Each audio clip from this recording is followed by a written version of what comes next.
Hi, I'm Mike Peters with Knob Stopper.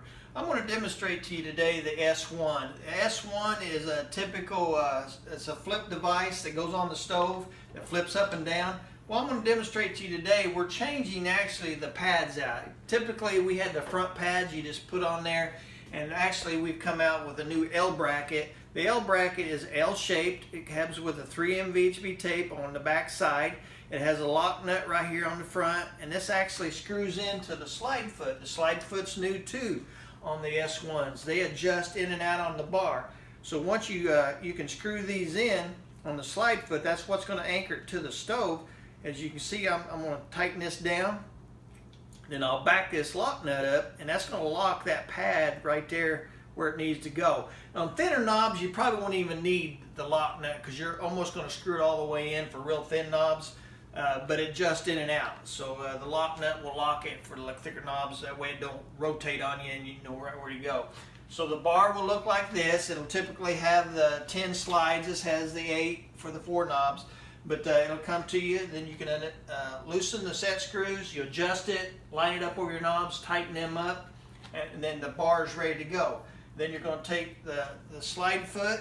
It'll already be on the bar. It's going there, and you're going to adjust that to the width of your stove. So you got your pads on there, so I'm going to back that out, so that goes about right there.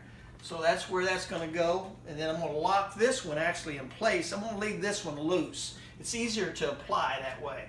So what you do, the area, I want to go over this too, the area that tape is going to go against, we want to make sure you really clean that area with a degreaser. Then the alcohol pads are included. Really clean it really good, then with a clean cloth go back over it so free of grease, dirt, grime, anything, for that tape to set up and really cure. The tape will cure out in 3 days, but the initial bond is ready to go.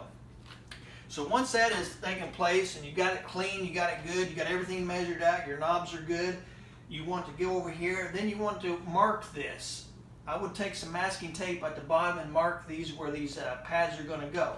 And the very, very important part of the S1 is how this flips. So you want to leave a space between the top of your knob and the bottom of the bar, about a ½ inch or a pinky, whatever, but you want to do a dry run. So in other words, you want somebody to hold that and you want to flip it, okay? And then you want to make sure you are missing, when you turn that and you have position, nothing hits. So you want to mark that, and then mark the pads where that distance is, height-wise, where you need to go. So you've got all that marked, you're ready to go. So now you're going to have somebody either help you or you can do it very simply. I do one pad at a time. So this pad here is locked in place, the slide foot. I'm going to come in here, the masking tape's right there where I need to go. I'll press firmly. This one here is still free. So I look at the masking tape, I can look right there. So I come in from the side, and then press firmly, press firmly, and you're good to go. That will lock it, and then you're good to go. So now you're free to use the bar, and this is a slide lock that comes over with a thumb screw. It will not come up until you undo that and bring that over. And we're actually coming out with a new slide lock too that's going to have a recessed top, and it has a small screw in there that will have a key to it that you can actually do one turn and it locks it. So if you have somebody with dementia, or there's somebody that is leaving the stove off and you just want to lock it when you're not around, you'll be able to lock it and put the key up in the cabinet or wherever you want to put the key, and it will lock. That's coming out, and that will be included in the kit too.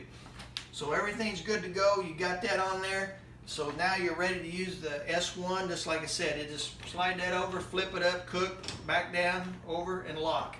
And also included in this, we've had some customers say, hey, we want to make that a permanent part of our stove, and you got some people that they just don't believe in the tape. And like I said, if you can see all these test pieces here made by 3M, they've been on there over a year and they're good to go. But we're going to include, just for some customers, these small self-tapping screws. They're very tiny, and if you've got a drill at home with a Phillips head, all you got to do is take that screw, screw it in, and then it's locked. It's going to be part of it. So maybe for some people that have kids yanking on it and dogs that are putting a lot of pressure, that might be a good idea. It's up to you. I would do the tape first, and then if you ever want to put the screws in, you can, but they're there if you want them. They will be in the kit. And I think that's about it, and I really appreciate your business as this company grows and all your feedback, and thank you.